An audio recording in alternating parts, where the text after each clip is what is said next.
You know what's interesting? Millennials were raised with a promise. Gen Z grew up with a warning. Millennials were told, study hard, get a job, buy a house, and life will be secure. Gen Z watched that same system and saw burnout, layoffs, and rising costs.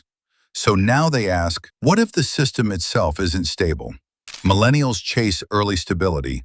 By 28, house, car, settled life. Gen Z delays stability because they prioritize adaptability over permanence.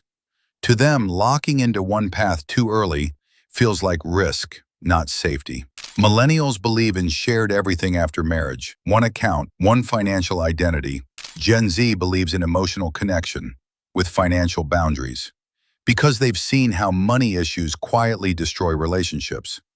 Millennials spend big on weddings, a once-in-a-lifetime, perfect moment. Gen Z thinks differently. Why spend everything on one day when I can build hundreds of meaningful days in places like New York or Los Angeles?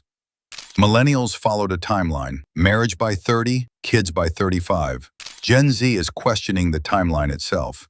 Not because they don't value family, but because they value mental readiness over social deadlines. Here's a rare shift most people miss. Millennials were raised in a world of scarcity mindset. Save more, secure more, don't lose what you have. Gen Z operates in a value alignment mindset. If it doesn't align with my happiness or identity, it's not worth it. Millennials respected job loyalty. Stay in one company, climb the ladder. Gen Z respects self-loyalty. They'll quit faster, not because they're lazy, but because they refuse to normalize unhappiness. Millennials separate work and life. Work hard now, enjoy later. Gen Z blends them. If I'm spending most of my life working, it better feel meaningful now. Another rare truth, millennials trusted delayed gratification. Wait years, then enjoy success. Gen Z balances micro rewards.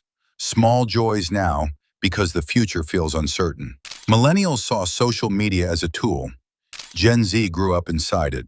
So millennials compare status. Gen Z compares lifestyles and emotions. That's why Gen Z is more self-aware, but also more anxious. And here's the biggest psychological divide.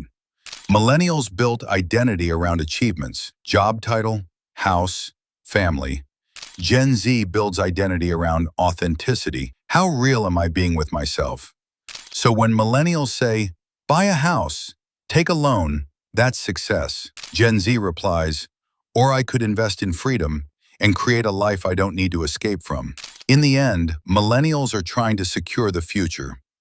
Gen Z is trying to survive the present without losing themselves.